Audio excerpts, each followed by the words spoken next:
Greeting everyone, I'm Kevin and today we're doing my book tournament.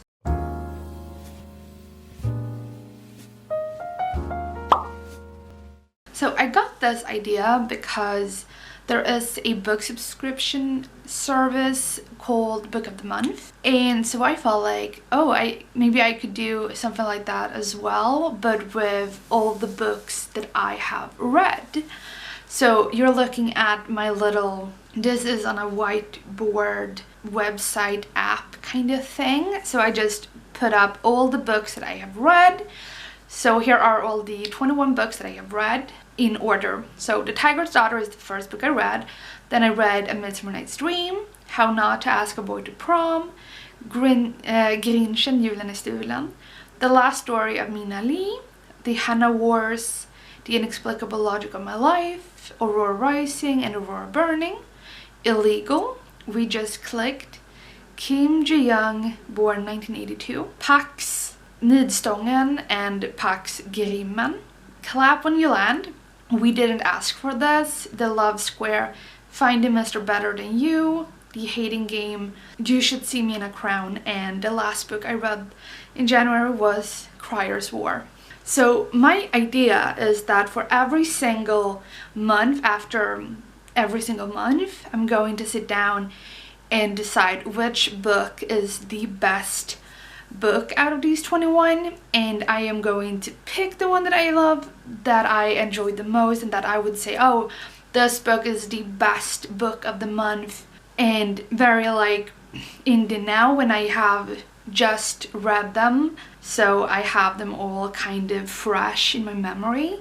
So it would be better to kind of, oh, this book is the best book of the month, and I will just drag that until the little yellow square under January and do that for every single wrap up. So in February, March, April, and so on, which means that in July, when I pick a book of the month in July, I will also pick the winner between January and July. And when I pick the one for August, I'm going to pick the one for August and decide which February versus August, which of these two books did I enjoy the most. Is this February book still with me? Do I still remember how much I loved it? Or have that kind of fizzled out, and I will just pick the book that I consider, oh, this was the best book of these two, and I will put it to this little square, and I will put these two together and go to the semifinal. And I will just, that is how it works for the entirety of this little book tournament. For each month, I'm going to do the same thing. So I'm going to place every single book that I read that month onto this little like side, and after I pick a book, I will erase all of them. So I can just start by erasing the books I know I won't pick. And the first one is Finding Mr. Better Than You, and I just want to talk about this cover for a bit. In this cover, I don't know how well you can see it, I hate this cover with a passion, because I have this cover and I felt like when I got it, I felt so bad because, oh my god, this must have, like, this book is so ruined because it's so dirty. And I tried to clean it. I did like every single kind of thing I could do to clean it. It didn't work. And then I find out it's supposed to look dirty. And I don't understand why. Like, look at this. Look how dirty it is, and it has like scribbles. Like, it looks so dirty, and it bothers me so much because I see a dirty cover, I want to clean it. But I can't clean it because it's supposed to be there. So this just bothered me so much. This cover just bothered me so much, like it's insane. And I tried to figure out for such a long time how this text came to like stick to this before I found out that it's supposed to be there. But yeah, Finding Mr. Better Than You is not a contender for best book of January.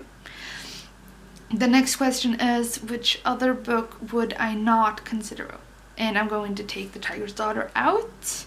I'm not going to pick The Grinch either. I'm not going to pick the Pax series. I love those books, but they're not the best book of the month, so to speak. And other books that I wouldn't consider. I did enjoy the Inexplicable Logic of My Life, even though it has a lot of issues with it. And if you're interested in knowing what the problematic things, I will leave a link down below. Read that if you're interested in knowing why it's problematic. But yeah, it's not the best book of the month. And that leaves 15 books. Okay, so I need to erase more. The Hating Game. I did not enjoy The Hating Game as much as I thought I would. It's an enemies to lovers romance, so I was like, oh, and it's an office romance, so I was just like, okay, this is going to be a 5-star, this is going to be a contender, this is going to be a contender for best book of the month. But it was just, I felt like it was really rushed, because it didn't go that far before they were like, yeah, we kissed. And I'm like, we're not even like 50% into the book and you have kissed? What is going on? Like, that just, it bothered me so much that I'm supposed to be sold this like romance between two people who hate each other, who grow to love each other, and they immediately have like they immediately kiss. I wanted all of that to happen later. I wanted Sally Thorne to explore their relationship, their working relationship, and the hating game, essentially, and the other like games that they played, staring game, and a lot of different things. I wanted it to be like the Office hate rivalry for a longer time, but it wasn't, so goodbye, The Hating Game. I have to say The Criers War as well. It was a great book. I think I gave it 4 stars, but it's not the best book of the month. I have to say the same thing for A Midsummer Night's Dream. It's not my favorite Shakespeare play, but I really enjoyed that play, but it's not the best book of the month. This is difficult. Okay, I have to say we didn't ask for this either, because it took a long time for me to get into that story. Even though I gave it 5 stars and it was in my best books of January. I will leave that link up there. And I'm gonna take away Aurora Burning because it's a sequel.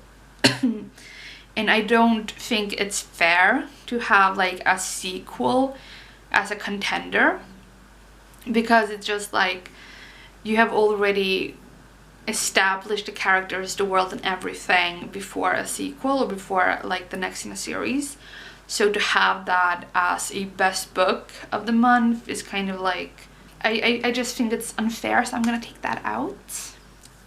Okay, I'm gonna take away We Just Clicked and The Love Square. I enjoyed both, but they didn't stick out to me so much that I would say like this is the best book of the month for January, because I want the best book of the month to really earn that spot. And okay, the rest of them, I really enjoyed How Not to Ask a Boy to Prom. I mean, I read that so fast for only reading it as an ebook, but I don't know.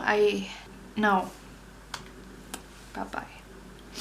That leaves Aurora Rising, Illegal, The Last Story of Mina Lee, Clap When You Land, Kim Ji-young, born in 1982, The Hannah Wars, and You Should See Me in a Crown, so 7 books.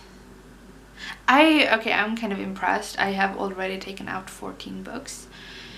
I just realized, like, I didn't think about this, but like the top 7 for like best book, for the top 7 contenders for best book of the month, it's a very like diverse collection. Aurora Rising, it has just a lot of people from different species, like alien species, and just a lot of, and the main character that you see here, Aurora, or Ori, she is half Chinese. Clap when you land, Dominican Republic. What do you call a person from the Dominic Republic? Is it Dominican or Dominic Republican? I have to Google this. Okay, so apparently they're called Dominicans. Dominicans? I don't really know if that's how you pronounce it. English is not my first language. I'm sorry if I mispronounce that. But this is about two sisters who are Dominicans. One of them is American as well. She grew up in America, lives in America. Then we have illegal, which is centered around Africans wanting to flee and start a new life in Europe. The last story, Mina Lee, is about the Korean Mina Lee who leaves Korea, goes to America, and it's dual perspective, dual timelines between like Mina Lee and how she kind of settles down in the US, and the other timeline is her daughter trying to figure out what happened to her mother.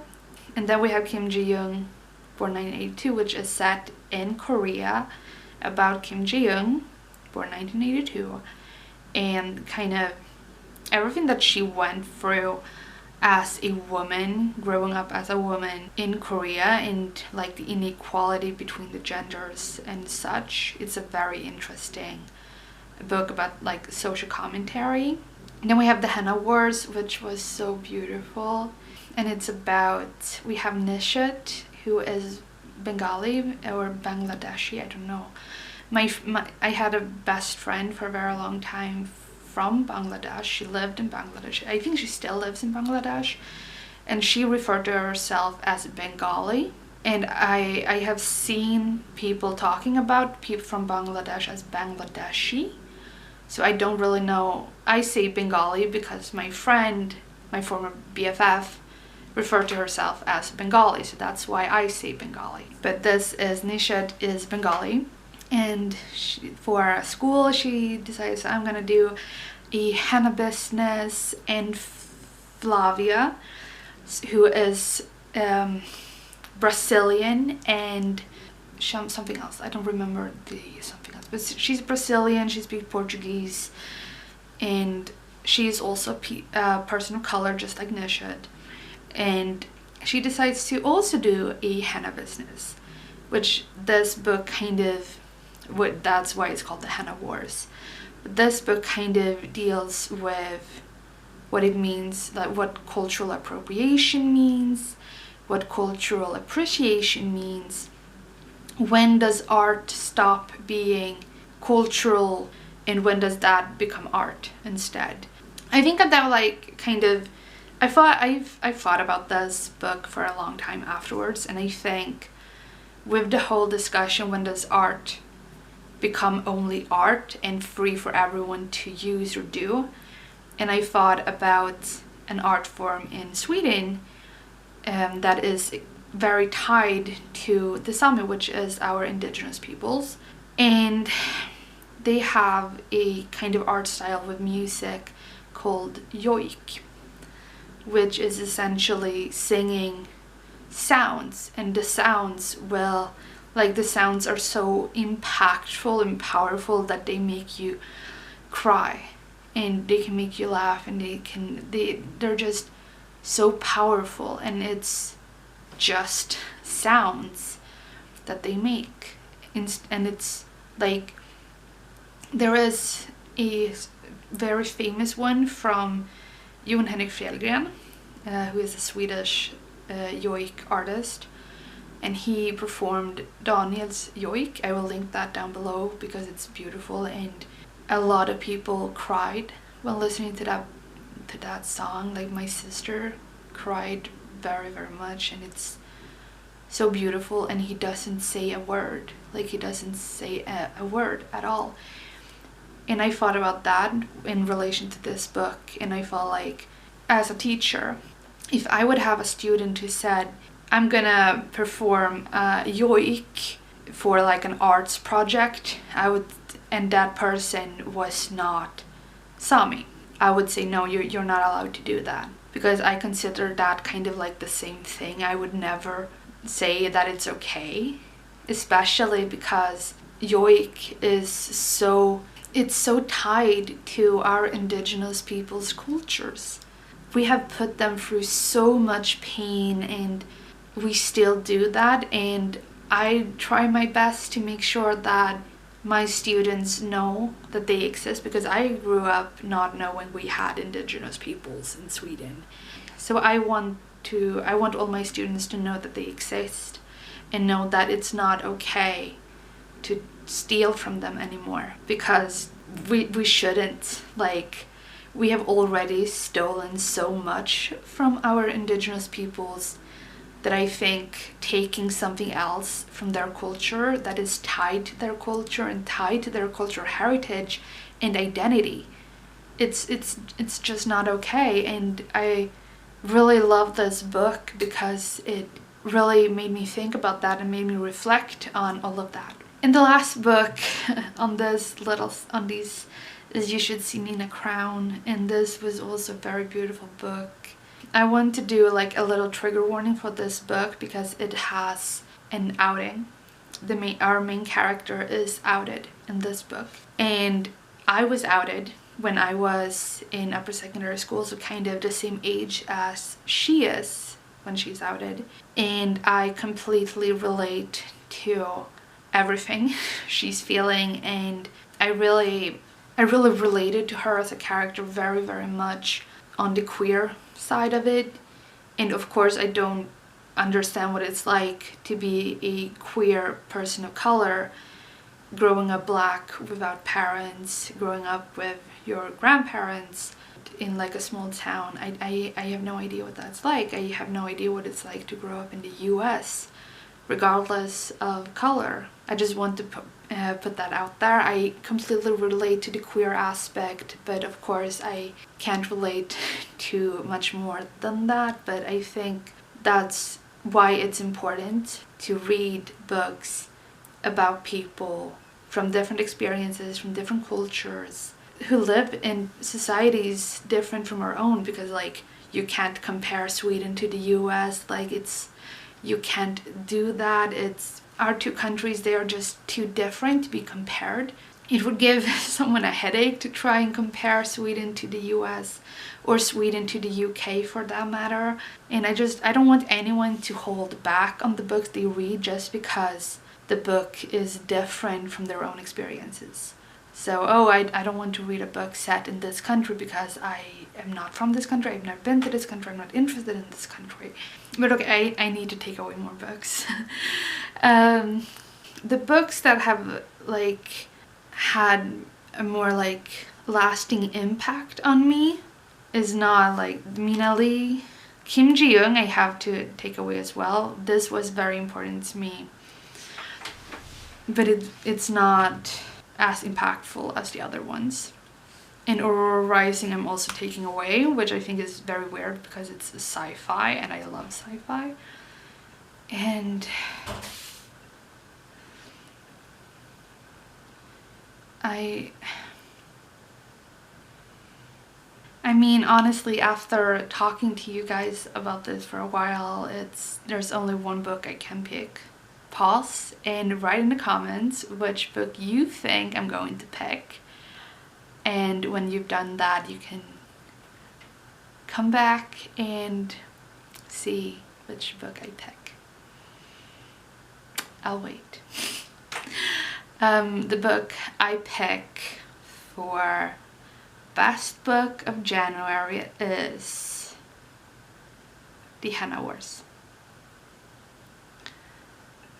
It's just like the whole thing with culture and cultural appropriation and cultural appreciation, and the whole discussion about that just stuck with me. Like the other books really stuck with me as well.